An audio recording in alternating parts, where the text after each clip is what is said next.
Hey, by the time I share this video, I'm sure everyone's already knows that the Federal Reserve finally announced the highly anticipated rate cut by 50 basis point or 0.5%. So, well, the market has been expecting or hoping the Fed will cut rates since the beginning of this year. Originally, it was hoping for six cuts, and finally, now we're in September. It's cutting for the first time, even though ECB or European Central Bank already cut twice, and Bank of Canada cut three times, and many other countries already lowered their rates and without waiting for the US. But why would everybody wait, right? Well, because the US currency remains the reserve currency for the rest of the world for every other currency. So, well, let me touch on a few points on this rates cuts. And I think a lot of people are still scratching their heads on what happened yesterday. When the Fed announced the 50% rate cuts, the market shot way up and then for a while and dropped back down. It actually went negative on closing. And then today, the market was in a rally mode and went up significantly. Major indices such as S&P 500 or the Dow Jones went up like 1.5%, NASDAQ 2%, or actually Russell and NASDAQ went up more than 2.5%. So what happened? Why would the market react that way? I think for the longest time, the market or all the investor realized that chairman, Jay Powell, and he's very, very careful. He's super careful, especially he realized that he made a mistake during the rates hike. They were raising the interest rates way too late, way behind the curve back in 2022 when inflation in the US shot up to 8-9%, and also in Canada, 7% right, close to 8%. So it was way too late. So ended up, raising rates. I mean, 5% in 18 months. So that's one of the fastest rates hike. And I think he's trying to be very careful, especially, referencing back in late 70s and early 80s when Paul Volcker did similar things, raised the rates and then lower the rates when they cut rates way too quick, and then inflation shot back up and he ended up had to raise the interest rates again as high as 20%. So if we think today the Fed raised at 5.25% before the cut is high, think about back in 1981, 20% under Paul Volcker. So the Fed didn't want to make that mistake again. So they were holding the rates high and waiting for more and more data to confirm that the economy is slowing down, cooling down, and get to the point that employment rates or labor rates, or labor data, showing that there is crack in the economy. And if they don't cut rates, and we may end up with hard landing, right? So everyone is hoping for a soft landing. I think so far the Fed is doing a good job in terms of, bringing it down slowly. Slow enough, it's not a hard landing.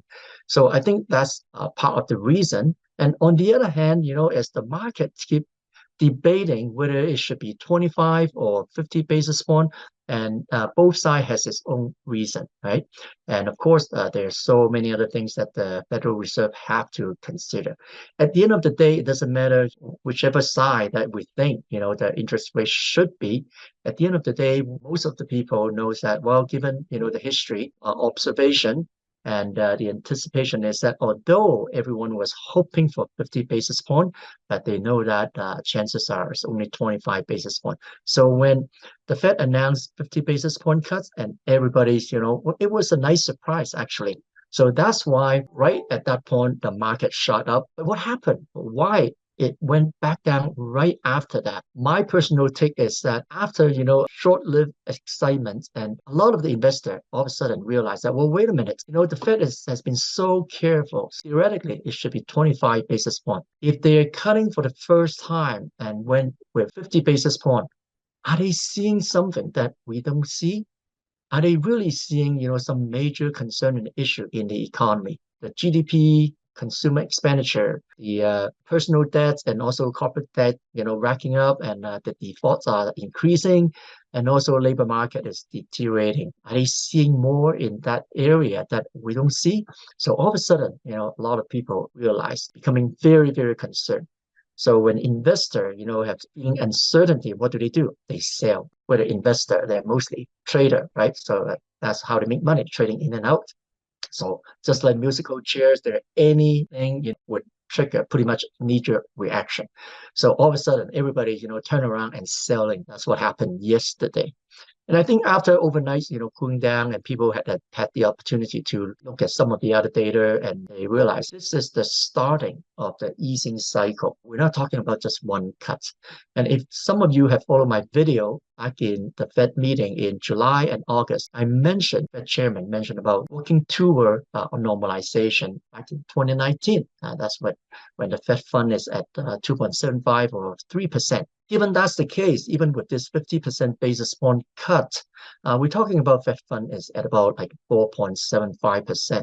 And it's still a wide spread or gap. There will be a way before they are able to bring it down to whatever the normalization around 3%. So we still have a good 1.75 to 2% to go. So this is the start of the easing cycle. So that would really benefit a lot of whether it's, individual on personal finance, right? If any one of us are carrying mortgage, carrying car loan, student loan, credit card loan, and low interest rates certainly would ease the burden, right, on everyday spending. And also for a lot of the business and corporation, and they also lower their cost of financing and cost of basically running the business operation or in their capital expenditure to grow their business. So I think those are the key consideration. So I think this cut is not only the significant, it's not just the 25 or 50 basis points, but it's really the starting of the easing cycle. So it would change everyone's financial behavior. For example, corporation, they can plan ahead. The Fed is making the move. So in the coming probably 12, 18 months, as the easing cycle starts. So now the direction is clear. So they can start planning, long-term financial or capital expenditure planning, whether it's growing the business, growing the operation, and open new markets, etc. So those are my personal take regarding this rate cut. So I hope this is useful for everyone, be able to interpret what's going on, why the market behaved this way, and also what this rate cut really means. So hopefully this is helpful for everyone. If you feel this is beneficial, please like it and help share this so more people can benefit from it. All right, take care everyone, and I'll keep everyone updated again. Cheers.